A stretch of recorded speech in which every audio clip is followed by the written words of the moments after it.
नमस्कार, आपके साथ मैं हूं सुमेरा खान। टीवी9 भारतवर्ष में आपका बहुत बहुत स्वागत है। इस वक्त बिहार की राजनीति में उबाल है।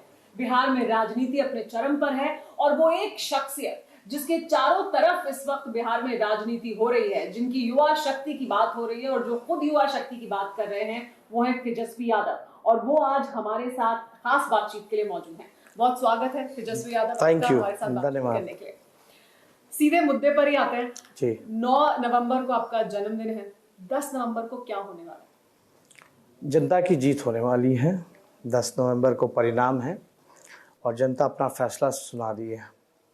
और मुझे पूरा विश्वास है कि ये जो सरकार वर्सेस जनता की लड़ाई है, जिसमें हम जनता के साथ हैं, इस बार जनता की जीत होगी। आप ये कहते हैं अपनी सभी रैलियों में, लोगों से बात करते हैं कि जैसे ही 10 नवंबर को नतीजे आएंगे, आप जो पहला काम करेंगे वो आप 10 लाख नौकरी देने वाला जो फरमान है उस पर हस्ताक्षर करेंगे। यानी आप ये मान के चल रहे हैं कि आपकी सरकार बन रही है। ये कॉन्फिडेंस कहाँ से आ रहा है? देखिए, ये तो जनता के बीच जो रहेगा उसको वो पता चल जाता है। वाकई में आप देखिएगा, नीतीश कुमार जी की 10 तारीख को विदाई इसलिए है क्योंकि 15 साल से वो बिहार के मुख्यमंत्री हैं। अमूमन विकास के लिए आपको स्थिर सरकार चाहिए होता है। नीतीश जी ने 4 साल में 4 सरकारें दी हैं। मेजॉरिटी आने के बाद भी उन्होंने जनादेश का अपमान किया। ना कोई नीति है, ना कोई विचारधारा है, ना कोई सिद्धांत है। पिछले दरवाजे से बीजेपी को उन्होंने सरकार में लाया। लोगों ने देखा कि उन पर भरोसा नहीं किया जा सकता। 15 साल से रोज़गार नहीं दे पाए। बिहार का बेरोजगारी दर जो है वो 46.6% है, जो कि देश में सबसे अधिक है। नीति आयोग के जितने भी सूचकांक थे उसमें फिसड्डी रहे, चाहे शिक्षा हो, स्वास्थ्य हो, सबसे पीछे रहे। और मैं ये कहना चाहूँगा, ना कारखाना लगा पाए। अब तो जो बयान देते हैं, कहते समुंदर है नहीं, लैंडलॉक्ड स्टेट है, कारखाने नहीं लग सकते। हमने तो पूरा प्रयास कर दिया, नौकरी नहीं मिल सकती। मतलब एक साफ संदेश दिया है कि उन्होंने हाथ खड़े कर दिए हैं। अब अगर लैंडलॉक्ड स्टेट है तो पंजाब और राजस्थान, हरियाणा भी तो लैंडलॉक्ड स्टेट है। तो ये जो छोटे छोटे राज्य हैं, या बिहार के मजदूर वहाँ क्यों जाते हैं? तो बिहार का अरबों खरबों पैसा रोजी रोटी के लिए बाहर जा रहा है, तो वहाँ खर्च करता है। शिक्षा के लिए, उच्च शिक्षा के लिए बाहर जाता है, वहाँ खर्च करता है। अस्पताल इलाज के लिए बाहर जाता है। तो बिहार का करोड़ों रुपया जो है वो ऐसे ही बढ़ रहा है। 60 घोटाले किए, जिसमें कि लगभग 30,000 करोड़ का है। तो ये लॉ एंड ऑर्डर की भी देखें एनसीआरबी के आंकड़े में, तो अभी मौजूदा सरकार में काफी अपराध बढ़े हैं। लेकिन इनमें से 60 घोटालों में से 55 घोटाले तो जब पिछली बार वो आपके साथ लड़ रहे थे चुनाव, तब बीजेपी के 35 घोटाले, प्रधानमंत्री जी ने 35 घोटाले। अभी मैंने प्रेस कॉन्फ्रेंस के साथ गठबंधन कर लिया था। जब हम लोगों ने गठबंधन किया था तो नीति विचार को लेकर के किया था। जो जिस प्रकार का सांप्रदायिकता का जो माहौल था, उसके देखते हुए हम लोगों ने जो है गठबंधन किया। लेकिन 35 जो घोटाले जो प्रधानमंत्री जी जो बोल रहे हैं, आज तो नीतीश जी उनको अच्छे लग रहे हैं। यही प्रधानमंत्री जी ने उस समय उनको कहा था कि भाई डीएनए खराब है। अब पता नहीं ठीक है नहीं है, इस पर हम कोई टिप्पणी नहीं करना चाहते। लेकिन 35 में से 25 और घोटाले जो हैं वो ऐड ऑन हो गए। और उस समय तो हम लोग राजनीति में आए ही थे, चीज़ों को देखा। लेकिन जिस प्रकार से जो क्रेडिबिलिटी इश्यू नीतीश जी के साथ रही, मतलब उनका पहला और आखिरी प्यार ही जो है वो कुर्सी है। तो जिस तरह की राजनीति वो करते रहे हैं, तब आपके लिए भी वो घोटाले अहमियत नहीं रख रहे थे जब आपने गठबंधन? नहीं, आप देखिए ना कि वो कहते हैं जंगल राज, 15 साल पुराने की जिक्र करते हैं। लेकिन आप बताइए, उन्होंने लालू जी के साथ फिर गठबंधन क्यों किया? और जब कहते हैं कि माहौल जो है वैसा हो जाएगा, तो मेरे 18 महीने उप मुख्यमंत्री रहते हुए काम पे वो क्यों नहीं चर्चा करते हैं? जब हमारी सरकार थी 18 महीने 2015 से, तब तो हम उन्हीं के साथ थे। तब तो ऐसा 18 महीने कोई भय का वातावरण नहीं रहा। अगर आप एनसीआरबी के आंकड़े निकालें तो वो 18 महीने वॉज मच बेटर, ज़्यादा अच्छा था। लॉ एंड ऑर्डर ज़्यादा कंट्रोल में था। और अब का जो एनसीआरबी का आंकड़ा देखेंगे तो वो तो काफ़ी अपराध में बढ़ा है, बढ़ोतरी हुई है। हालांकि कई घोटाले के जो केसेस हैं वो पेंडिंग हैं हाई कोर्ट्स में, सुप्रीम कोर्ट्स में। देखिए, सृजन घोटाला हमारे जाने के बाद हुआ, बालिका गृह मुजफ्फरपुर कांड जो है वो हमारे जाने के बाद हुआ, जिसकी लड़ाई हम लोगों ने जंतर मंतर पे भी लड़ी। सुप्रीम कोर्ट ने भी बोल दिया कि यहाँ कोई सरकार नाम की चीज़ नहीं है। तो पूरी तरीके से नीतीश कुमार जी का सेवा में नहीं बल्कि अपना इच्छा को पूरा करने में उनका समय बीता। आपका यही दफ्तर भी है तो इसको देखते भी रहेंगे और आपसे बात भी करते रहेंगे। ये भी मैं आपसे जानना चाहूंगी कि जो सर्वे हैं, तमाम जो सर्वे आ रहे हैं वो ये बता रहे हैं कि आपकी पार्टी को 89 सीट्स मिल रही हैं।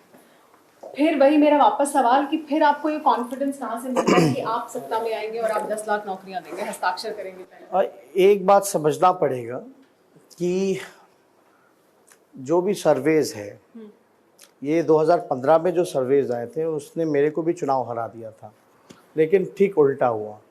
ठीक है, सर्वेज लोग करते रहते, कितना एक्यूरेट होता है ये चर्चा अलग विषय है, लेकिन हमें पूरा विश्वास है कि जनता इस बार एक हो चुकी है। और हमने आपको कारण भी गिनाया। मौजूदा सरकार से लोग गुस्से में नहीं है बल्कि नफरत करने लगे हैं। जो भीड़ हमारी सभाओं में जो जुट रही है, कोई एक जाति या एक धर्म के विशेष लोग नहीं हैं, बल्कि अपर कास्ट के भी लोग हैं, स्वर्ण जाति के भी हैं, पिछड़े अति पिछड़े, दलित, आदिवासी और अल्पसंख्यक समुदाय के भी लोग, सब लोग मतलब गोलबंद हो गए। और लोगों की एक उम्मीद है कि भाई जात पात से अब ऊपर हटके और धर्म की राजनीति से ऊपर हटके अब मुद्दे की बात की जाए। ये और 10 लाख की जो आप बात कर रही हैं, ये बड़ा सवाल है कि 10 लाख आप कैसे देंगे, वो देखिए, पैसा कहाँ से आएगा, कितने ये अच्छे जमीन पर कैसे उतारेंगे हम आप? तो बताना चाह रहे हैं और बता भी रहे हैं। मुझे बड़ा खुशी होता जब पूछता है कोई कि कैसे पूरा होगा, लेकिन जब हम लोग पूछते रह गए हैं कि भाई 2 करोड़ रोजगार हर एक साल कैसे दोगे, तो कोई उस पर चर्चा नहीं होती। हालांकि आपको ये बताना पड़ेगा कि 4.5 लाख जो नौकरियां हैं शिक्षा विभाग में, टीचर्स की कमी है, प्रोफेसर्स की कमी है यूनिवर्सिटीज़ में, डॉक्टर्स, स्वास्थ्य विभाग में डॉक्टर्स, कंपाउंडर्स, नर्स नहीं है, वैकेंट पोस्ट है। मतलब इंजीनियर्स, जूनियर इंजीनियर की 60% जो पदे हैं वो खाली हैं। आप देखिएगा पुलिस महकमे में, एक मणिपुर छोटा सा राज्य है, 1 लाख आबादी पे 1000 से ज़्यादा पुलिसकर्मी हैं, लेकिन बिहार में 1 लाख आबादी पे केवल 77 पुलिसकर्मी हैं। तो ये जब चाहे, और बजट में प्रोविजन है, नॉन प्लान बजट होता है, प्लान बजट होता है, ये ऑलरेडी। सुशील मोदी जी कह रहे हैं कि पैसा नहीं है ये सब करने के लिए। पैसा मैं आप बता दूं, नौकरी कैसे दे देंगे, रोजगार राइट, दे सकते हैं एक तो 4.5 लाख सरकारी नौकरी, मैं 10 लाख सरकारी नौकरी, झूठ नहीं बोल रहा, जो कह रहा हूँ वो सच होने वाला है। ये मुझे सिर्फ चुनावी वादा नहीं है, नहीं वादा नहीं, जो देखिए लंबी राजनीति मेरे को भी करना है। हाँ। मेरा 31-32 साल उम्र हुआ, हम झूठ नहीं बोलेंगे और हम ठेठ बिहारी हैं, जो कहते हैं उसको पूरा करेंगे। 4.5 लाख तो जब चाहे तब बिहार सरकार दे सकती थी, क्योंकि ये रिक्त पदे हैं, खाली पदों का बजट में ऑलरेडी प्रोविजन होता। बात आई 5.5 लाख और नौकरियों की, तो राष्ट्र औसत के मुकाबले सभी मानकों को मिलाते हुए हमको कम्पीट अगर करना है, बेहतर एजुकेशन सिस्टम करना है, तो आपको टीचर्स चाहिए, प्रोफेसर चाहिए। तो वो 5.5 लाख का जो नौकरी है, लोग अपना कोई हिसाब किताब बता रहे इतना खर्च होगा। बिहार का बजट आपको पता होना चाहिए, 2,11,000 13,000 करोड़ रुपए बजट है, जिसमें कि 40% बजट जो है वो खर्च ही नहीं कर पाती सरकार। अगर इतना ही आसान था तो ये नीतीश कुमार ही कर देते, उन्होंने क्यों नहीं किया? वो तो थक चुके हैं ना, इच्छा शक्ति नहीं है उनको, तो कुर्सी से प्यार है, गणित करके कुर्सी पे बने रहने के लिए तो काम करना पड़ता अब है। ये तो यही सवाल हम पूछना क्यों नहीं दिया, विपक्ष के नेता होने के यही तो जवाब जो आपको मेरे से पूछ रही है, ये जवाब का इंतजार तो हमको भी नीतीश कुमार जी से। 80,000 करोड़ बचता है, 40%, 2,13,000 करोड़ का।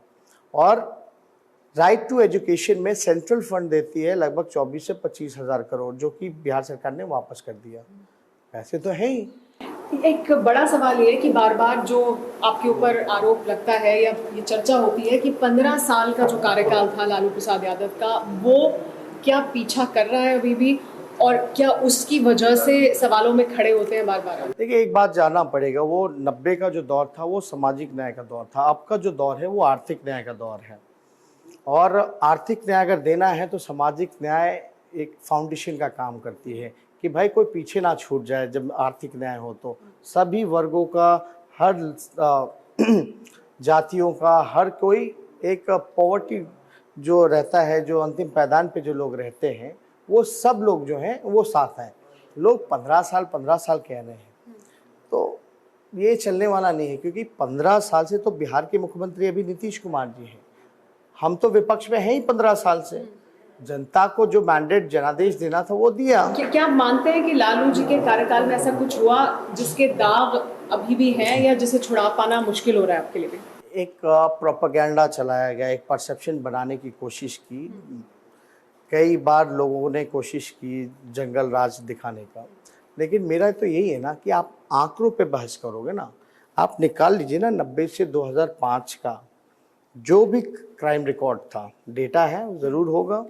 और उसके बाद का जो इनका 15 साल का कार्यकाल रहा, अपराध तो इनके समय बढ़ा, इनके समय 60 घोटाले हुए, लेकिन कार्रवाई नहीं हो पाई किसी पे।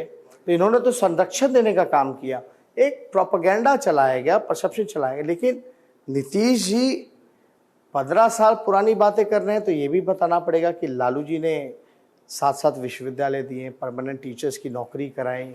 ये भी बताना पड़ेगा रेल मंत्री रहते हुए, यूपीए में रहते हुए 1,54,000 करोड़ का पैकेज दिया, रेलवे के कारखाने दिए, नौकरियां दी गई, मनरेगा हमारी सरकार ने लाया। तो फिर लालू यादव पोस्टर में क्यों नहीं है आपके साथ? देखिए, लोगों के दिल में है लालू जी, और ये कोई चुनावी बहस का मुद्दा नहीं है।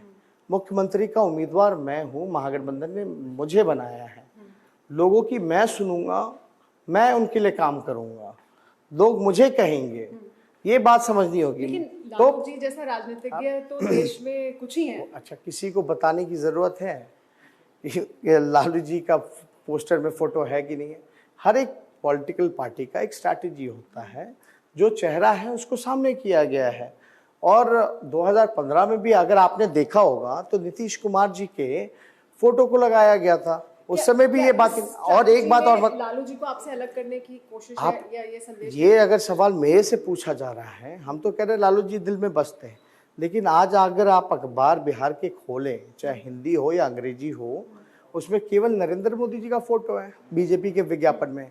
तो क्या मोदी जी परहेज नीतीश कुमार जी से कर रहे हैं? अच्छा, यहाँ कुछ फोटो है, इनसे जुड़ा हुआ भी एक सवाल मेरा आपसे। पहले तो ये वाला फोटो, लालू जी ने आपको, ये 8 साल के थे आप कितने? हाँ, लगभग 8 साल के। तभी माला पहना दी थी, मतलब तभी उत्तराधिकारी आपको उन्होंने मान लिया था कि नहीं, उत्तराधिकारी होंगे? वैसा कोई नहीं था। लालू जी सभी अपने बच्चों को बता भी आप देखने पे, हाँ, कि क्या हुआ था। इस समय जब कैंपेन वगैरह पे पिता इलेक्शन के उस समय जाते थे, तो हम लोगों की जिद होती थी कि हमें भी लेके चलो। तो उस समय रथ हुआ करता था, रथ होगा भी उस समय। ये यहाँ पे हाँ, यही है ना? नहीं, दूसरी वाली है, आगे होगी। चलिए वो भी देखें। तो वो उस समय एक बचपना थी कि भाई पिता जा रहे हैं, हमें भी कैंपेनिंग में लेके चलो। तो उस समय भी हम नारा लगाते थे। उस समय जनता दल हुआ करता था, चक्र छाप निशान हुआ करता था कि जिसके हाथ में होगा चक्का उसका जीत होगा पक्का।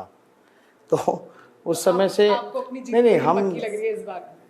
नहीं, जीत जनता की हो रही है, हम जनता के साथ। एक और तस्वीर है यहाँ पर राहुल गांधी के साथ। राहुल गांधी के साथ एक और युवा है उत्तर प्रदेश के, अखिलेश यादव। उन्होंने गठबंधन किया, हार नसीब हुई।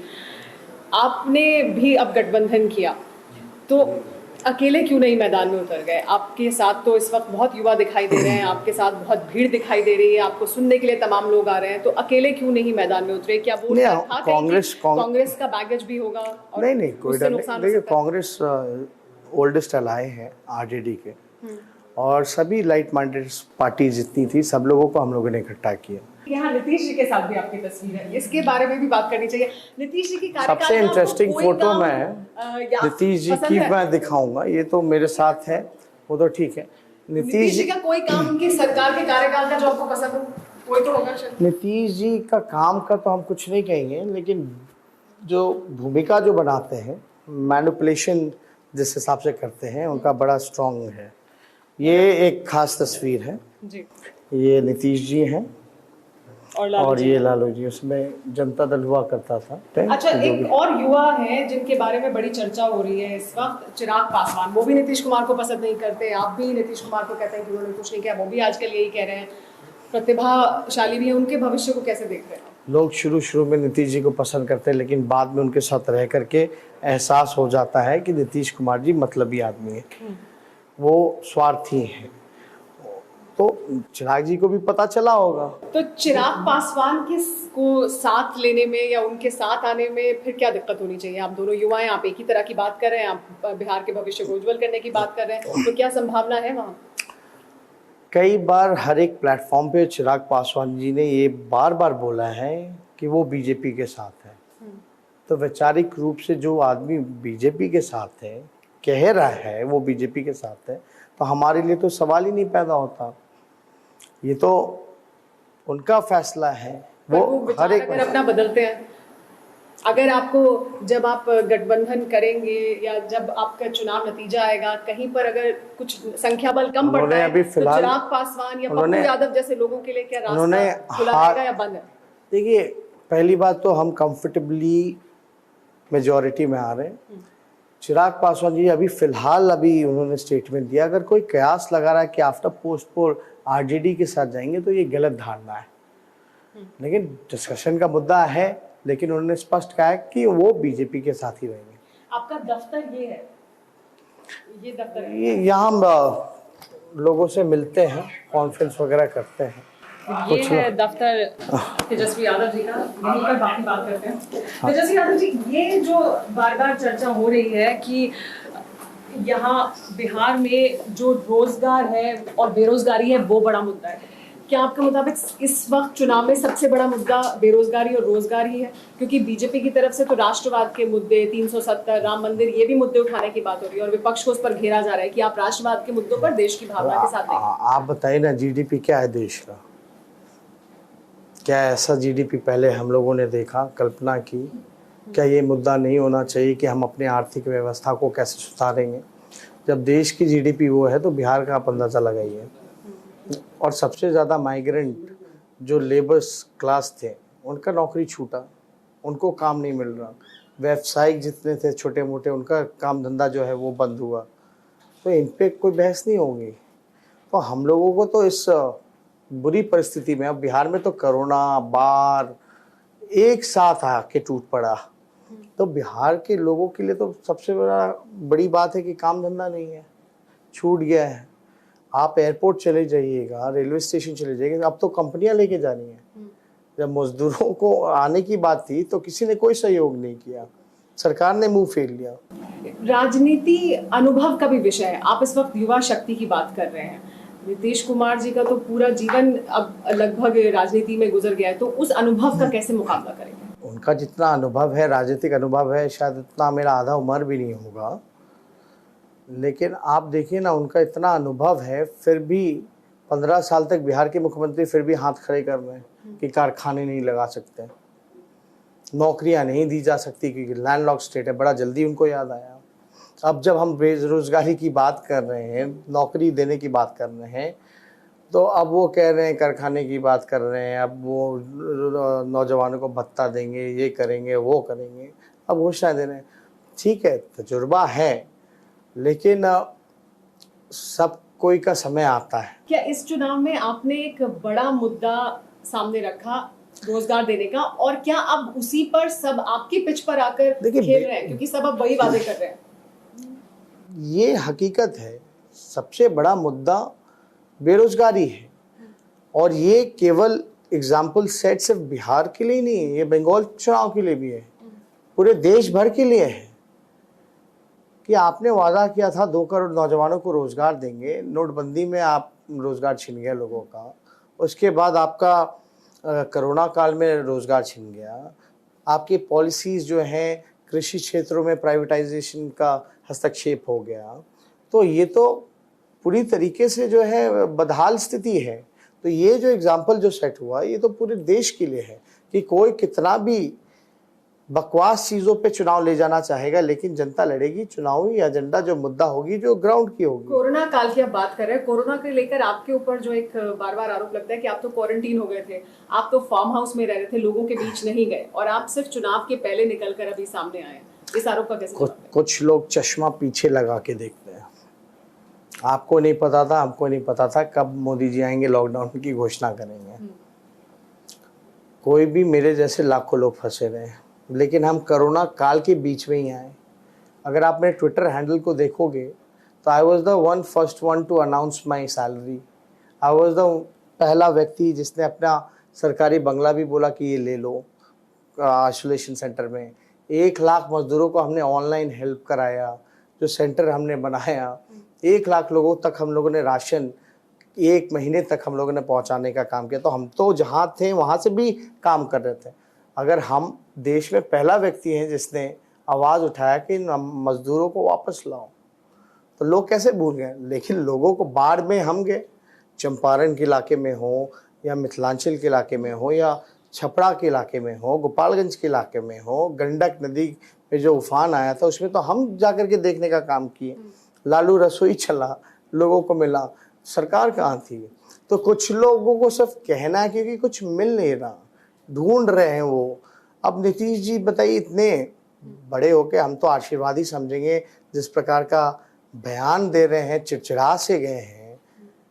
कहते कहाँ था, क्या कर रहा था, किसके यहाँ रुकता था, अपने बाप से पूछो, इस तरह का जो बयान, दादाओं से पूछो कि कैसा था पता। इस तरह का बयानबाजी जो वो दे रहे हैं, एक तरह से आशीर्वाद ही है उनका।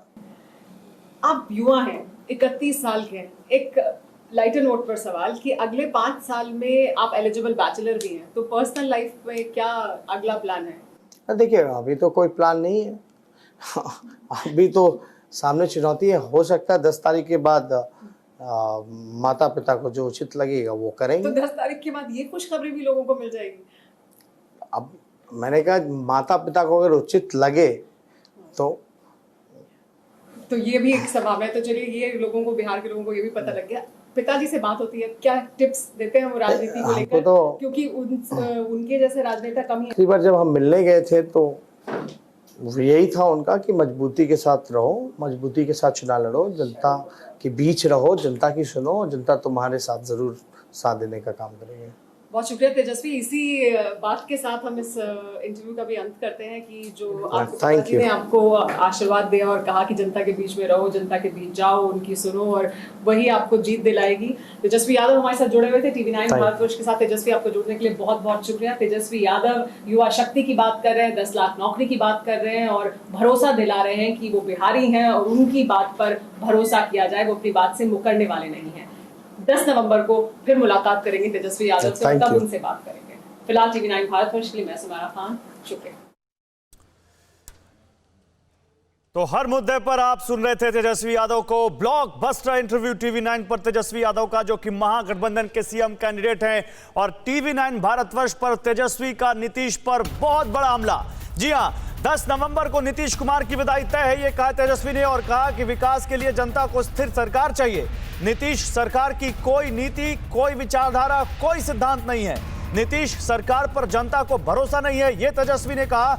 और कहा कि देश में सबसे ज्यादा बेरोजगारी भी बिहार में है, सबसे ज्यादा बेरोजगारी दर बिहार में है। तो हर मुद्दे पर बेबाकी से सवालों का जवाब देकर नीतीश कुमार को घेरते नजर आए तेजस्वी यादव। लेकिन इतना ही नहीं, उन्होंने यह भी कहा कि मौजूदा सरकार ने 15 सालों में कोई रोजगार नहीं दिया। नीतीश सरकार ने 30,000 करोड़ के घोटाले किए, यह कहा तेजस्वी ने। तेजस्वी ने कहा कि जनता को रोजगार, शिक्षा के लिए राज्य से बाहर जाना पड़ता है और नीतीश का पहला और आखिरी प्यार कुर्सी है। तो तेजस्वी यादव, जो कि महागठबंधन के CM कैंडिडेट हैं, वो सीधे सीधे नीतीश कुमार पर हमला बोलते हुए चिराग पासवान के मुद्दे पर उन्होंने कहा कि चिराग पासवान क्योंकि बीजेपी के साथ हैं, इसलिए साथ जाने का कोई सवाल ही नहीं बनता।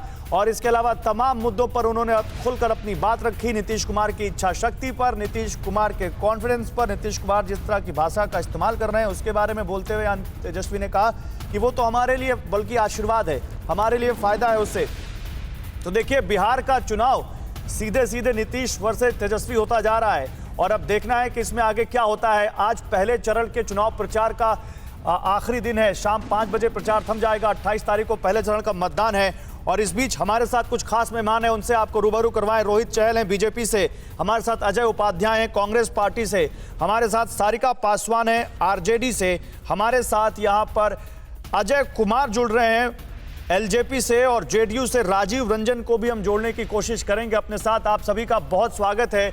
लेकिन सबसे पहले तो रोहित, मैं आपके पास ही आता हूं सीधे सीधे तेजस्वी यहां पर आपके गठबंधन के सीएम कैंडिडेट और 15 साल से जो बिहार के सीएम है नीतीश कुमार, उनको कटघरे में खड़ा करते हुए और कहते हुए ना इच्छा शक्ति है, ना सिद्धांत है, ना विचारधारा है, खाली कुर्सी आखिरी प्यार है उनका।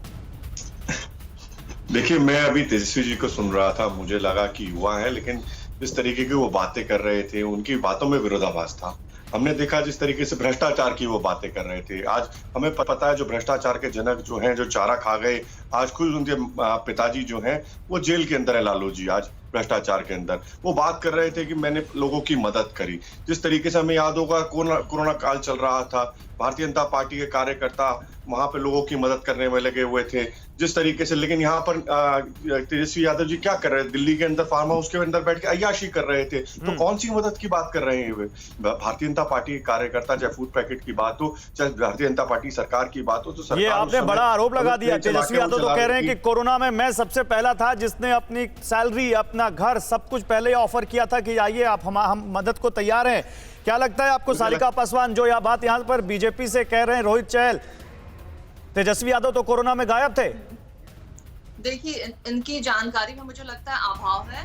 बिल्कुल ये सही बात है कि जब कोरोना का टाइम था तो एक इकलौते तेजस्वी यादव ही जो थे ना, जो ग्राउंड पे दिखाई दे रहे थे। सिर्फ दिखाई नहीं दे रहे थे बल्कि उनके द्वारा भी जनता के मदद के लिए लगातार जो है, सिर्फ बिहार के ही नहीं बल्कि देश के कोने कोने से लोगों के द्वारा फोन पे संपर्क हो रहा था। वो मदद की मांग कर रहे थे और उन तक अपनी मदद पहुंचाई भी जा रही थी। इनफैक्ट बिहार में भी आप देखिए, रसोई से लेकर के लालू रसोई से लेकर के आरजेडी के कई स्टॉल्स जो लगे थे। इनफैक्ट क्वारंटाइन सेंटर्स में हमने जो देखी है उस टाइम स्थिति की, लोगों को खाना तक नहीं मुहैया हो रहा था और फिर भी ये इंतजाम की बात करते हैं, समझ में नहीं आता है कैसे ये बोल रहे हैं। अच्छा ठीक है, लेकिन मेरे साथ इस वक्त राजीव रंजन भी जुड़ चुके हैं जेडीयू से। राजीव जी, आपका भी स्वागत है, थोड़ा देर से आप ज्वाइन कर रहे हैं हमें। नीतीश कुमार पर बहुत बड़े हमले बोले हैं तेजस्वी यादव ने, TV9 भारतवर्ष को दिए अपने इंटरव्यू में और कहा है 30,000 करोड़ का घोटाला किया नीतीश कुमार ने, कुर्सी से आखिरी प्यार है उनका, ना सिद्धांत है, ना विचारधारा है, कुछ नहीं है। उनके पिताजी एक घोटाले में ही सजा याफ्ता है।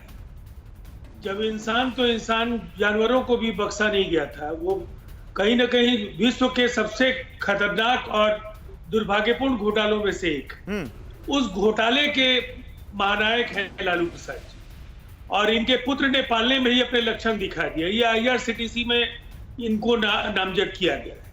मुझे लगता है भ्रष्टाचार को लेकर के राजद का अगर पर्यायवाची शब्द अगर भ्रष्टाचार रखा जाए तो अतिशयोक्ति नहीं होगी, और वो पार्टी अगर भ्रष्टाचार को लेकर के सवाल खड़े कर ले, इससे शर्मनाक और दुर्भाग्यपूर्ण नहीं। लेकिन राजीव रंजन, अगर लालू प्रसाद ने कुछ किया तो उनको सजा हो गई, ठीक है।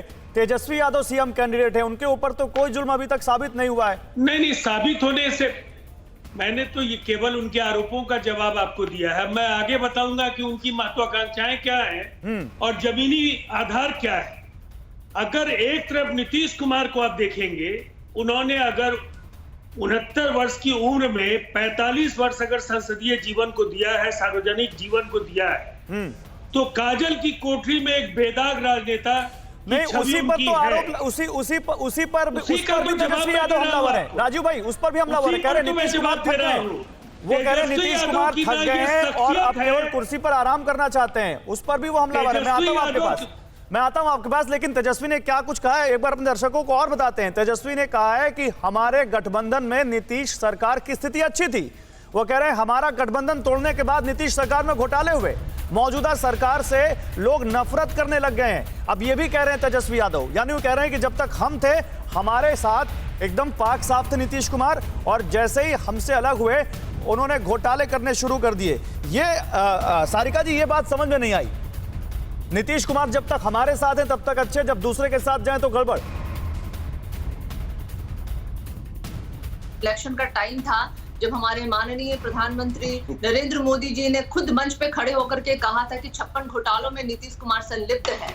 लेकिन दुर्भाग्य है कि जिस देश का प्रधानमंत्री खुद उन 56 घोटालों के बारे में बात कर रहा है, बावजूद इसके उन घोटालों पे कोई जांच नहीं बैठ रही है, तो ये कहीं ना कहीं ये प्रश्न चिन्ह लगता है। क्योंकि अब इन दोनों की गठबंधन है तो जाहिर सी बात है, अब हम समझ सकते हैं कि क्या मजबूरियां रही हैं, केंद्र की भी मजबूरी है जो वो बोल नहीं पा रहे हैं, और कहीं ना कहीं नीतीश कुमार भी जो है ना उन डर और अभाव में हो सकता है कि ये सारी चीजें निकल के नहीं आ रही है, लेकिन निश्चित तौर पे 10 तारीख के बाद वो तमाम जो घोटाले 60 घोटाले अभी दिख रहे हैं, 30,000 करोड़ के जो घोटालों का अभी अनुमान लगाया जा रहा है। लेकिन सारिका जी आपको ये ज्ञान तब हुआ जब नीतीश कुमार अलग हो गए, जब आपके साथ है तब आपको ज्ञान नहीं हुआ कि वो क्या किस तरह के लोग हैं? मैं आ रहा हूं रोहित चैल। पहले ही इस बारे में क्लियर किया जा चुका है कि जब वो हमारे साथ थे तो चूंकि हम थे उनके साथ तो वो बहुत सारी चीजें करने में सहज नहीं थे, लेकिन हमारे हटने के साथ ही और कहीं ना कहीं यही कारण था जो हमारे और उनके बीच में गठबंधन में जो कहते हैं ना कि तोड़ हुई, उसके कहीं ना कहीं यही कारण कल को अजय उपाध्याय मैं आ रहा हूँ रोहित, आपकी मुस्कान में देख रहा हूँ। अजय उपाध्याय, तब तो कल को अगर आप अलग हो गए तब तो आप भी हो जाएंगे। जब तक हमारे साथ कांग्रेस थी तब तक ठीक थी, जैसे कांग्रेस अलग हुई कांग्रेस भी घोटालेबाज हो गई, कांग्रेस के ऊपर भी आरोप लगाना शुरू कर देंगे। ये क्या बात हुई? देखिए, आरोप प्रत्यारोप का तो दौर चलता है, चुनावी रणनीति है इसलिए राजनीति में, लेकिन सच्चाई को भी स्वीकारना होगा। सृजन घोटाला जो है पूरा प्रदेश और पूरा देश जानता है किस तरह से हुआ, और आज उसकी कोई जांच तक नहीं हो रही है। और क्या कहें हम लोग, जो घूम घूम कर गला फाड़ फाड़ कर पूरे बिहार वासियों को पिछले चुनाव में चिल्लाते थे, बोलते थे कि ये जो है जनता दल यूनाइटेड 56 घोटाले किए, आज वो एक भी घोटाले की चर्चा नहीं करते। जिस भाजपा के लिए देखिए ये जो है ना ये बूमरैंग है अजय उपाध्याय, ये घूम के आपके ऊपर ही आता है, क्योंकि पहले चुनाव से मुझे याद है, पहले चुनाव से आप लोग यही कर रहे हैं कि नीतीश कुमार की सरकार में घोटाले हुए, फिर दूसरा चुनाव जो उन्होंने 10 साल के बाद लड़ा उसमें भी आरोप लगाया, फिर आपने मिलकर सरकार बना ली। रोहित, तो ये तो बूमरैंग है, ये तो सब पे आएगा, आप पे भी आएगा, इनके ऊपर भी आएगा। देखिए मुझे लगता है कि अगर आप बात करें जिस तरीके से सारिका जी की आज लालू जी जेल के अंदर है और अजय जी की जो कांग्रेस पार्टी, दोनों साथी हैं, आज सोनिया जी भी बेल पर है, राहुल जी भी बेल पर है और जीजा जी भी बेल पर है, तो भ्रष्टाचार तो पूरा पार्टनरशिप हुई हुई है, इनका गठजोड़ है भ्रष्टाचार का। महत्वपूर्ण विषय देखिए, अरे आज देखे जाए तो किसानों की बात ये लोग करते हैं, किसान और मंडी और एमएसपी तो बहाना है, इनको बिचौलियों और दलालों को बचाना है। जिस तरीके से हमने देखा कि रफाल के अंदर भी जीजा जी को अगर दलाली नहीं मिली तो इन्होंने रफाल देश की सुरक्षा के साथ खिलवाड़, और सबसे नहीं तो फिर राफेल पे ही बिहार चुनाव लड़ा जाएगा क्या रोहित? राफेल पे भी केंद्र का चुनाव लड़ा जाएगा, राफेल पे भी बिहार का चुनाव लड़ा जाएगा, देश की राफेल पे ही सारे चुनाव लड़े जाएंगे क्या? देश का किसान नहीं सर, देश का बिहार का बेटा क्या सरहद पे जाके नहीं लड़ रहा क्या सर? बिहार का बेटा, बिहार में भी आप राफेल का जिक्र करेंगे, बिहार में भी आप गलवान का जिक्र करेंगे, बिहार वालों के लिए क्या है उसका जिक्र भी तो करना पड़ेगा ना। ठीक है, गलवान में बिहार के बेटों की जान नहीं है क्या? गलवान के अंदर बिहार के बेटों ने चाइना को मुंह तोड़ जवाब नहीं दिया, उनकी गर्दन नहीं तोड़ी क्या? जिस 370 को हटाने के लिए हमारे बिहार के बच्चों ने युवाओं ने जान दी है, उसको वापस लाने की बात कर रहे हैं चाचा जी, तो देश की जनता को पता लगना चाहिए क्या बिहार का दिल देश में नहीं है? अच्छा, one by one Ajay Upadhyay, एक मिनट, रोहित एक मिनट, अजय उपाध्याय और रोहित, आप दोनों से रिक्वेस्ट है, एक मिनट मेरे साथ एलजेपी से अजय कुमार है, एक मिनट अजय भाई, अजय उपाध्याय एक मिनट जरा अजय कुमार को लाइए स्क्रीन पर। अजय जी, आपसे अभी तक सवाल नहीं हो पाया, लेकिन आप लोगों ने तो बड़ी दिलचस्प स्थिति बना रखी है बिहार इलेक्शन की। चिराग पासवान कह रहे हैं कि हम अगर सत्ता में आए और नीतीश कुमार को हम जेल भेज देंगे, और नीतीश कुमार बीजेपी के सीएम कैंडिडेट हैं, और बीजेपी के लिए चिराग पासवान का दिल कितना सॉफ्ट है हम सब जानते हैं। तो जो नीतीश कुमार बीजेपी के साथ इलेक्शन लड़ रहे हैं उनको आप जेल भेजने की बात कर रहे हैं, और बीजेपी के लिए आप भी साथ खड़े हुए हैं, ये क्या हो रहा है सर? नहीं, देखिए, वो अगर जब तक आरोप सिद्ध नहीं होगा, अगर हम किसी को जेल भेजेंगे तो न्यायिक प्रक्रिया से भेजेंगे, और अगर न्यायिक प्रक्रिया में नीतीश कुमार दोषी साबित होते हैं तो बीजेपी क्या कोई भी उनके साथ खड़ा नहीं होगा। नहीं, लेकिन आप जिस बीजेपी के साथ खड़े हैं फ्रेंड, आप जिस बीजेपी के खिलाफ कैंडिडेट नहीं दे रहे हैं कुछ जगह छोड़कर, उस बीजेपी ने उनको सीएम कैंडिडेट बनाया हुआ है सर। नहीं, मैं बताता हूं, ऐसा है कि हमने बीजेपी के खिलाफ कैंडिडेट तो देना छोड़िए, हम तो सीधी अपील कर रहे हैं अपने लोक जनशक्ति पार्टी के कार्यकर्ताओं से, और बीजेपी के कैंडिडेट का और उम्मीदवार का हम तो प्रचार कर रहे हैं। बताइए राजीव रंजन बताइए, ये कह रहे हैं हम तो बीजेपी का प्रचार कर रहे हैं, लेकिन साथ ही ये भी कह रहे हैं कि नीतीश के खिलाफ जांच कराएंगे, दोषी हुए तो जेल भेज देंगे। ये क्या हो रहा है? आप बीजेपी से पूछते नहीं कि ये लोजपा क्या कर रही है, आप लोग उनको बोलते क्यों नहीं? कि आपके कान को कौवा लेकर चला गया, ये एक लोकोक्ति है, तो अब मैं कौवा के पीछे भागूंगा ऐसा तो नहीं होना है। अब चिराग पासवान की पूंजी यही है, वो लोगों को अफवाहों के जरिए भ्रमित करने की कोशिश करेंगे। दरअसल सच्चाई है कि अगर वो खुद चुनाव लड़ते तो चुनाव हार जाते, विधानसभा का चुनाव हार। बिहार में एक तरफा नीतीश कुमार जी के नेतृत्व में एनडीए का बड़ा फासला है बाकी अलायंसेस के साथ। यहाँ कई अलायंसेस लड़ रहे हैं। 90% मतदाता नीतीश कुमार जी के नेतृत्व में अगली सरकार चाहते हैं और अजय कुमार जी बहुत नहीं, अच्छे लेकिन प्रवक्ता हैं, राजीव लेकिन रंजन, इनकी पार्टी राजीव का रंजन मुझे एक चीज दरअसल बताइए, राजीव इस रंजन मुझे एक चुनाव चीज में बताइए, भट्टा बैठना तय है। राजीव रंजन मुझे एक चीज बताइए, क्या आपको लगता नहीं कि इस तरह के प्रचार से जेडीयू को बहुत नुकसान होगा? नतीजे बताएंगे गौरव जी, नतीजे बताएंगे। और इस तरह का खेल हर चुनाव में कभी न कभी होता ही रहा है। पिछले चुनाव में ये भारतीय जनता पार्टी के साथ लड़ रहे थे और इनको 2 सीटें मिली थी। भारतीय जनता पार्टी के साथ लड़े थे, 2 सीटें। अरे सर, लेकिन इस तरह नहीं था कि आप नीतीश को बोले कि आप उनके खिलाफ चुनाव में लड़ेंगे और बीजेपी को कहेंगे कि मैं उनका हनुमान हूं। तो ये क्या करेंगे, इस पर हमारा क्या बस है गौरव जी? आप तो अननेसेसरी इनको तुल दे रहे हैं। सबसे पहली बात है कि इनको हवा तो आप दे रहे हैं। नहीं, हम तो हवा देंगे सर, हम तो जैसे आपको कवर करते हैं वैसे उनको कवर करते हैं। नहीं सर, आपके पास कॉपीराइट थोड़ी ना है मीडिया का कि आप चाहेंगे वैसे ही मीडिया काम करेगी। हम तो अपने हिसाब से काम करेंगे सर। मुझे क्या फर्क पड़ता है, मुझे मत बैठाइए। बैठा करके आप अनावश्यक उन सवालों की ओर आप ले जाना चाहते हैं। आप उन सवालों पर इतना खींच क्यों रहे हैं? सवाल तो आपसे पूछे जाएंगे राजीव रंजन, आप खींच क्यों रहे इतना? आपके सवालों का क्यों नहीं पूछेंगे आपसे सवाल? आप जिसके साथ गठबंधन में हैं, उस गठबंधन के खिलाफ अगर पार्टी उस गठबंधन उस पार्टी के साथ, मैं लड़ाई में नहीं मानता हूँ, उस पर आपके सवालों सर आपके मानने से क्या होता है?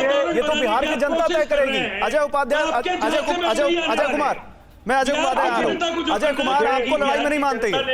बना लिया मेरे को अब 3 ही बात राजीव भाई ने बोला। मैं जेल भेजने वाले लोगों को आप बहुत गंभीरता के साथ ले रहे हैं, जिनकी अपनी जमीन पर कोई वजूद नहीं है। राजीव भाई सुन लेते हैं अजय कुमार की बात। राजीव भाई, अजय कुमार की बात सुन लेते हैं।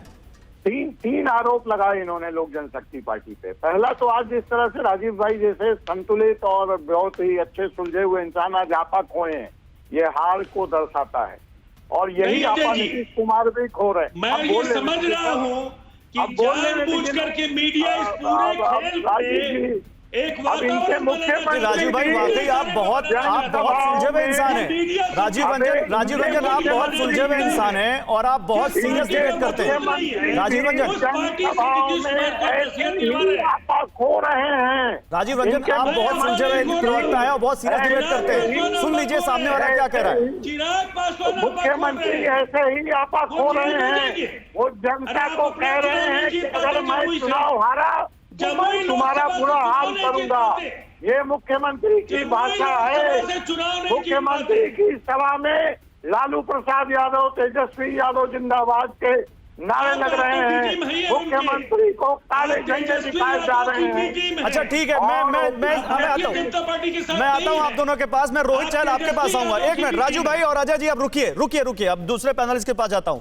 रोहित, क्या लगता नहीं कि बीजेपी की यहां पे जिम्मेदारी है कि स्थिति क्लियर करे? आपके सीएम कैंडिडेट को आपकी सहयोगी रही पार्टी कह रही है कि हम उनको जेल भेज देंगे और वो पार्टी आपके लिए प्रचार भी कर रही है।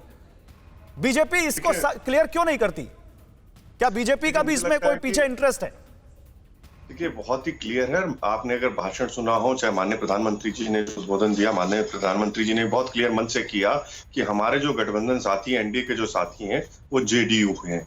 हम पार्टी है, वीआईपी पार्टी है। चाहे वो माननीय हमारे राष्ट्रीय अध्यक्ष जेपी नड्डा जी हो, चाहे अमित शाह जी, सबने विषय बहुत क्लियर कर चुके हैं। सब लोग बहुत क्लियर कर चुके हैं कि भैया हमारी जो गठबंधन है वो एनडीए का गठबंधन बहुत मजबूती से लड़ रहा है और नीतीश जी के नेतृत्व में वहां पर हमारी जो मैंने एक बयान नहीं देखा जब से जेल भेजने की बात कही है यहाँ पर चिराग पासवान ने। आपकी पार्टी के एक नेता ने इस बयान का खंडन नहीं किया। आपकी पार्टी की तरफ से कोई इस बात पे क्लियरिटी नहीं दे रहा है। देखिए, मुझे लगता है कि आपको प्रधानमंत्री जी ने इतनी बड़ी बात मन से कही है, उसके बाद भी आपको लगता है कि जरूरत है। हमारे जो सबसे देश के जो प्रधानमंत्री हैं, हमारी पार्टी के सबसे सीनियर नेता जो है मोदी जी हैं। चलिए ठीक है, आप प्रधानमंत्री की बात कह रहे हैं, लेकिन प्रधानमंत्री की बात के बाद ये बयान आया है, क्लियरिटी तो देनी चाहिए। बहुत सारे पॉलिटिकल पंडित ये कह रहे हैं, बहुत सारे पॉलिटिकल पंडित कह रहे हैं कि कहीं ना कहीं बीजेपी इसमें कोई डबल गेम तो नहीं खेल रही, क्वेश्चन मार्क है। सवाल पूछ रहे हैं वो आपसे। लेकिन चलिए, आप लोगों का बहुत शुक्रिया। फिक्र आपकी, सोमवार से शुक्रवार रात 9 बजे सिर्फ TV9 भारतवर्ष पर।